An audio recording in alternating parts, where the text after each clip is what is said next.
நீங்க ஏன் செய்யலைன்னு சொல்லுங்க சார். நான் எதிர்கட்சி அழுத்தம் உங்க வாதத்துக்காக நீங்க சொல்றீங்களேன்றதுக்காக, முக்கியமான செய்தி நிறுவனத்திலிருந்து வந்திருக்கீங்கன்றதுக்காக நான் வாதத்துக்கு ஏத்துக்கிறேன். ஆனா நீங்க ஏன் சார் ஆட்சியில் இருக்கிறப்ப செய்யல? நீங்க ஏன் சார் மன்மோகன் சிங் பிரதமராக இருக்கும்போது நீங்களும் கவர்மெண்ட்ல இருந்தீங்களே, ஏன் அப்போ அழுத்தம் கொடுக்கல? ஏன் 80களில் பேசல, 70களில் பேசல? ஜாதின்றது நம்ம நாட்டில் 5000 10,000 வருஷமா இருக்கு.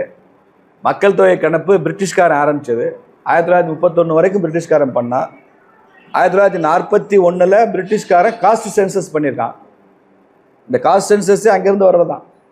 70களில் நியமிக்கப்பட்ட சட்டநாதன் கமிஷன் தமிழ்நாட்டில் ஒவ்வொரு ஜாதியும் எவ்வளோ இருக்குன்னு ஒரு தோராயமாக ஒரு அறிக்கை கொடுக்குது. தேவர் சமூகம் எவ்வளோ இருக்கிறாங்க, வன்னியர் சமூகம் இருக்காங்க, தோராயமாக சொல்லுது. அது எதுலேருந்து எடுத்ததுன்னா 41 சென்சஸ்லேருந்து எடுத்து அதுலேருந்து ஒரு ப்ரொஜெக்ஷன் மெத்தடாலஜி, சர்வே மெத்தடாலஜி மூலமாக ஒரு முடிவுக்கு வர்றாங்க, ஒரு அறிக்கைக்கு வர்றாங்க.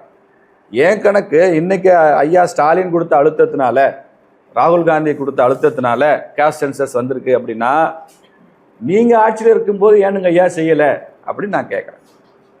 இப்போ இந்த இந்த ரெஸ்பான்ஸை இப்போ விஜயகாந்த் கட்சியில இருந்தோ அல்லது பாமக மாதிரி ஐயா ராமதாஸ் கட்சியில இருந்தோ ஒரு கமெண்ட் சொன்னாங்கன்னா நான் ஏற்றுக்கலாம். அவங்க தேவர் நெவர் இன் பவர். விதிவிலக்கா பாட்டாளி மக்கள் கட்சி கொஞ்ச நாள் ஆட்சியில் இருந்தாங்க, அவங்க சொல்லலாம். திமுக சொல்லலாமா, காங்கிரஸ் சொல்லலாமான்னு கேட்குறேன். சரி, அப்போ கர்நாடகாவில், தெலுங்கானாவில், பீகாரில் சர்வே முறையிலையாவது ஜாதி கணக்கெடுப்பு நடத்தினாங்கல்ல. தமிழ்நாட்டிலேயே திமுக பண்ணலை.